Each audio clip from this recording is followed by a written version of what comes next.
I told y'all once, I told y'all twice, now I'm gonna tell y'all a third time. Y'all gotta get on Fat Boy Phillies. Look at this beautiful smash burger and these beautiful seasoned fries. Oh my goodness. Y'all don't know what y'all missing. Y'all better jump on that Fat Boy Phillies.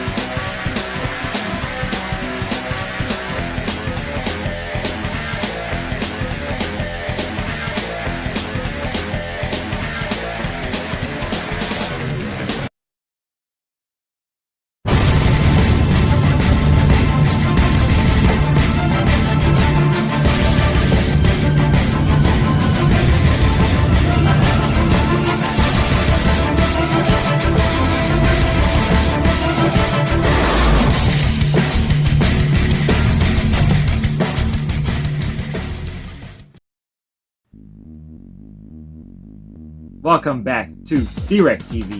I'm Drek, and it is day 4 of ranking Starrcade and Bound for Glory. And now we are getting into GameCube era. I just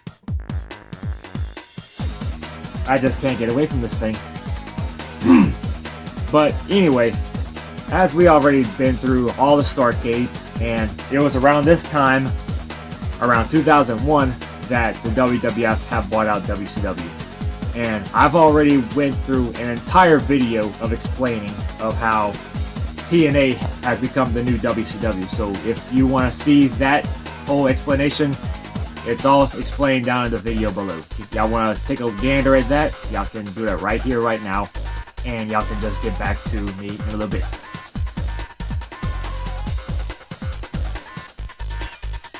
Now that we're all caught up, as I've already explained how WCW was bought out by the WWF, and then the WWA, the World Wrestling All-Stars in Australia, I actually thought that was going to be the next WCW, but some things just couldn't be helped. But then, in June 2002, that's when Jeff Jarrett bet everything on starting NWA TNA, total non-stop action. And when I was a teenager, when I read about TNA, I thought, yes, this is the new WCW. It had a lot of former WCW stars, and even former WWF guys, and former ECW guys, and even like some top unknown stars like AJ Styles from the last days of WCW. And he also would get like guys like Jerry Lynn and K-Crush, who would become Ron the Truth Killings, and even guys that we've never heard of like Michael Shane and Chris Harris and James Storm, and they would go on to form America's Most Wanted, and even Frankie Kazarian and Low Key and guys like that, like guys from ROH, guys from CZW or whatever, guys that would show up in like All Japan and such. But either way, at the lay of the land when it came to TNA, that was WCW, whether people want to admit it or not. But during the early days, from 2002 to 2003, there was no Starrcade, there was none of that. Like TNA, like it was all WrestleMania 18 and 19 during this time, and TNA didn't have a pay-per-view. All they had was like the weekly pay-per-views. But if you want to count TNA's first day in June 2002, that was a good show. Not the best, but it was definitely a good way to start off the company, especially when it had all the matches and had the main event being a gauntlet for the gold to crown a new NWA World Champion, which Ken Shamrock wound up winning. And throughout that whole gauntlet for the gold, they had a lot of former WWF, former WCW, and former ECW guys, and even guys we never heard of, like Apollo and such. But it was a good way to start things off. But since it doesn't really count as a pay-per-view, so to speak, I'd probably give it like an A to B. And in 2003, they didn't really have anything either. But fast forward to 2004. 2004, that's whenever guys like Monty Brown and Abyss and Raven was all over the place, and guys like Michael Shane and Frank Kazarian were a tag team, and America's Most Wanted and Triple X were just going at it, and even Team Canada. But around September 2004, they stopped doing the weekly pay-per-views and just started going on with TNA Impact on Fox Sports 1. And at first I was like, is this how it's going to end? And then about fast forward a couple months later, on November 7th, 2004, TNA started their first 3-hour monthly pay-per-views.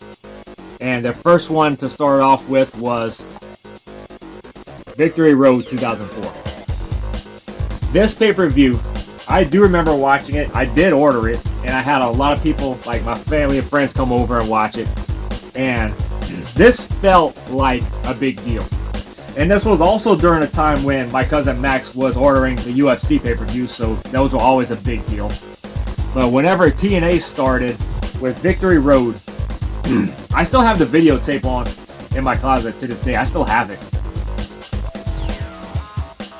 But having like friends and family come over, especially Max, this felt like a big deal. This felt like the start of a new Starrcade. Much like how we used to watch Starrcade when my uncle had the box. And when we watched like pay-per-views and such. But when TNA started with Victory Road, this felt, the whole night just felt like the start of a new Starrcade. All the matches were good. From the opening X Division Gauntlet was really good. The 3-way Monsters Ball match with Raven, Abyss, and Monty Brown, that was insane.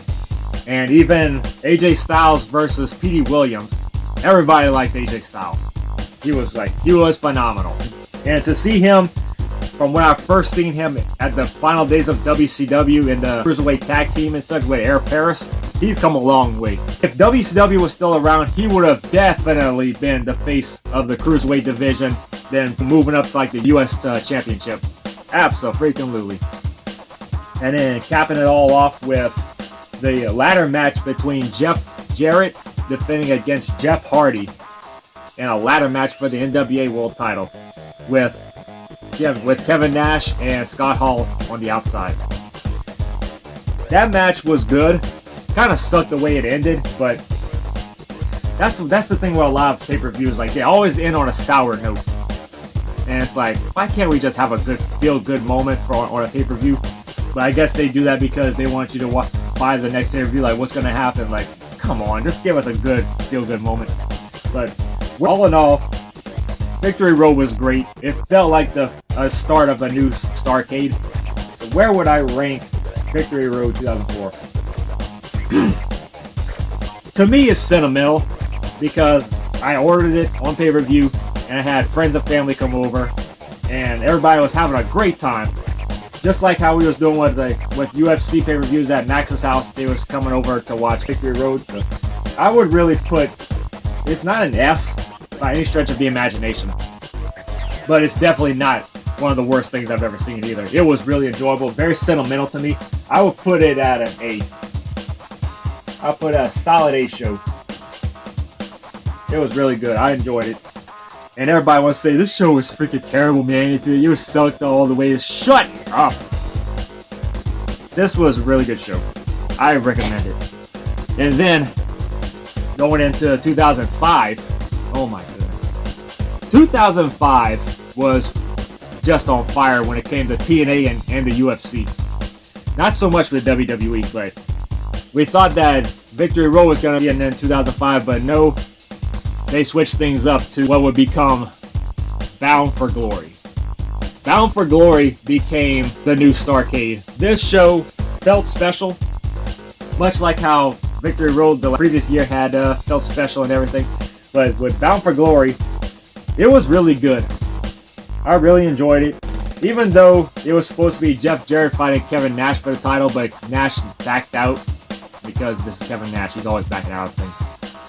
And then they had a gauntlet for the gold to crown a #1 contender, and Rhino wound up winning it, and then he defeated Jeff Jarrett.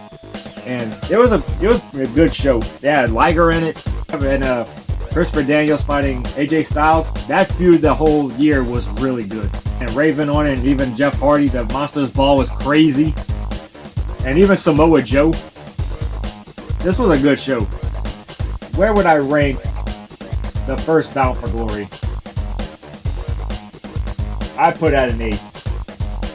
I put a solid 8. Not the best, but not the worst thing I've ever seen. But it was really enjoyable. I loved it. Very sentimental to me. And speaking of sentimental, yeah, I told y'all this ain't gonna be a long one. But now we're getting into Bound for Glory 2006. When I say this was one of the moments where it just, you knew that excitement was in the air, this was one of those moments. The excitement in TNA throughout 2006 beat out everything that the WWF, WWE was doing throughout the entire time as well. But 2006 with TNA and combined with the UFC, you couldn't go wrong with it. Even on the same channel as Spike TV. The early, mid to late 2000s was on fire. I cannot stress that enough about it. This combined with the UFC on Spike TV and on pay-per-views, you couldn't go wrong. Like, people want to talk about the excitement of like the 80s and 90s and everything. The 2000s was on fire. No joke. When he came to like the mid to late 2000s, throughout the entire 2000s, it was like 90s what? This everybody wants to talk about, especially going like looking back on it. Like you watch like 90s stuff, like yeah, that's awesome, man. Yeah, you get to 2000s, like yeah, this is awesome, because like I said, you couldn't go wrong. But as far as TNA's Bound for Glory 2006 goes, this felt special. I didn't order it, but a friend of mine, a former friend of mine, he's called Bald Fury. I don't talk to this dude no more because he's a fucking mark. But when I used to be cool with him, he ordered Bound for Glory, and even Big D was with us. All three of us watched it, and throughout the entire show, it was really good.